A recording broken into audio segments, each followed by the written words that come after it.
manager at Kapoor Lordship, Rajya Gramin Bank Lordship. Thereafter, Lordship, on 15/4/2005, Lordship, the father of the petitioner died.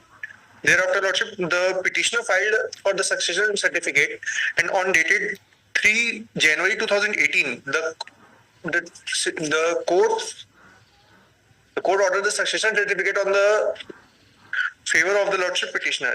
उसमें ये कहा गया था lordship जो 10 लाख रुपए पिटिशनर के अकाउंट में है, पिटिशनर के फादर के, उसके 4 सक्सेसर है, तो 1/4 ईच मिलेगा. There after lordship we made a representation to the bank lordship for the share of the petitioner lordship. उसके बाद लॉर्डशिप बैंक ने हमको ये रिप्लाई दिया, हमारे जो रिप्रेजेंटेशन था, कि only 4,48,013 rupees was available in the bank account of the deceased lordship. तो हमने ये कहा कि लॉर्डशिप जितना भी बैलेंस है अकाउंट में उसका 1/4 शेयर हमको दे दिया जाए. But you lordship on till 30/4/2015 तब तक सर जो बैंक अकाउंट था उसको एनपीए नहीं किया गया था, जो डिसीज का बैंक अकाउंट था, और इंटरेस्ट चार्ज करके पूरे बैलेंस उन्होंने जीरो कर दिया उसका. हाँ तो ठीक है, यहाँ हम थोड़ा डिसाइड करेंगे उन्होंने सही किया गलत. वो ग्रेचुटी का अमाउंट था लॉर्डशिप, जो अमाउंट था बैंक अकाउंट में उसकी जो ग्रेचुटी का और हॉलीडे एनकेजमेंट का अमाउंट था लॉर्डशिप डिसीज का. आपने लोन लिया होगा, आपको मालूम होना चाहिए कि once if you succeed the benefits, then you also has to succeed the liabilities. वो तो एनपीए हो जाएगा उसका अकाउंट जो as per the rules lordship. जो उसकी डेथ हुई तब 2005 में एनपीए आ रहा था. वसूल लेंगे. आप गलत है जो. I'm not convinced. Listed to financing, yes. Admit listed to financing. अभी आपके खिलाफ में यदि रिकवरी सूट लाएंगे तो बोलेंगे हमने कोई सक्सीड ही नहीं किया, ये डिफेंस लेंगे अब लीगल. 3 लाख का अमाउंट है लॉर्डशिप. अगर 2005 में उसको एनपीए करते तो वो 3 लाख हम दे देते, बट वो 15 साल 10 लाख तो वो ऑलरेडी काट चुके हैं उससे. सक्सेशन सर्टिफिकेट लॉर्डशिप इन्होंने प्रोसीडिंग्स पर लॉर्डशिप इन्होंने क्लेम किया कि हमको 10 लाख रुपए का एंटाइटलमेंट है. उसमें उन्होंने इस बात को डिस्क्लोज नहीं किया कि the late father had taken a particular loan, और वो जब उन्होंने कम्युनिकेट किया तो बैंक एक्चुअली सवाल ये उठता है कि आप अपने लोन को उसके ग्रेचुटी से कैसे एडजस्ट कर सकते हैं. Yes lordship. How to adjust? Was lordship loan part is lordship, it is completely increasing day by day. नहीं ग्रेचुटी से कैसे एडजस्ट कर सकते हैं, बता दीजिए हमको. लोन पार्ट आप उनके कोई उसमें सिक्योरिटी होगी, उसकी कोलेटरल सिक्योरिटी उससे वसूली. नहीं, he had been a staff. Retiral due से कैसे नहीं. ठीक है, he had been a staff and he had taken a personal loan. उसके रिटायरल ड्यू से आप उसके लोन को कैसे करेंगे, या इनको नोटिस देंगे आप? तो लोन तो यदि वो गिर गया उसके बाद मरने के बाद तो आप कुछ कर ही नहीं सकते उससे. कैसे करेंगे बताइए? क्योंकि टोटल लॉर्डशिप 4,48,000 रुपए का लायबिलिटी इनका क्या है.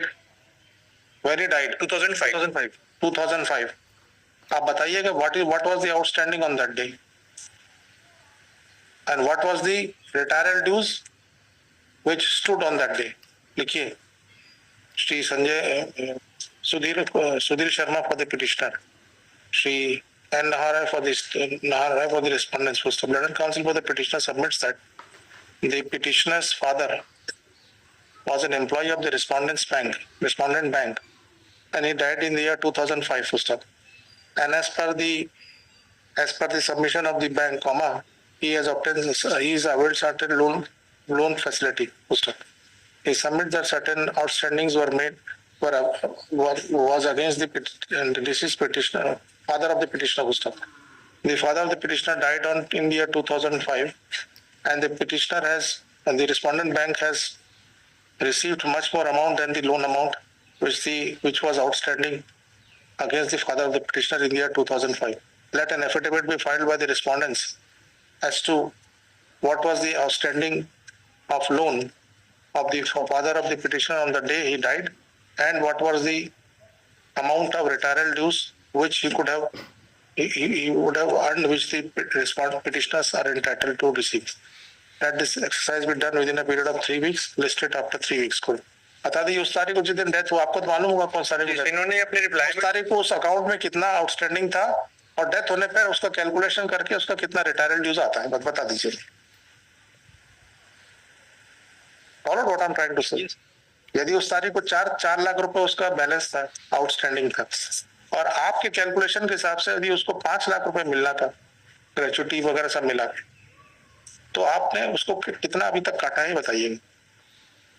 नहीं, अभी हमने उसको डिस्बर्स नहीं किया लॉर्डशिप, क्योंकि उनका मतलब इंटरेस्ट आप ये बता दीजिए कितना उस दिन आप यू कुड हैव कैलकुलेट उसका कितना उस तारीख की डेट में क्या उसका ग्रेचुटी बनता है, सर्विस लेंथ, आपके पास तो सर्विस रिकॉर्ड होंगे उसके, कितना लीव इन कैशमेंट बनता है, कितना जीआईएस बनता है, कितना जीपीएफ था, तो on that day you could tell us. Even इन्होंने अपने रिप्लाई में भी कहा कि वो reply में लॉर्डशिप इन्होंने डिटेक्ट किया है कि वो एंट्री हो चुका है उनका account. Lordship appreciate for moment, हमने एडिशनल रिप्लाई भी फाइल की है इसमें 2,47,000 रुपए के आसपास का इनकी ग्रेचुटी थी और 2 लाख रुपए के आसपास अभी क्या हमने तो उस तारीख डेट पे मांग रहे हैं ना, डेट पे मांग रहे हैं, आप ग्रेचुटी उस तारीख से बताइए ना, आपने नहीं पेमेंट किया तो उतने दिन का इंटरेस्ट नहीं देंगे। इन्होंने अपने रिप्लाई में कहा कि 2,47,000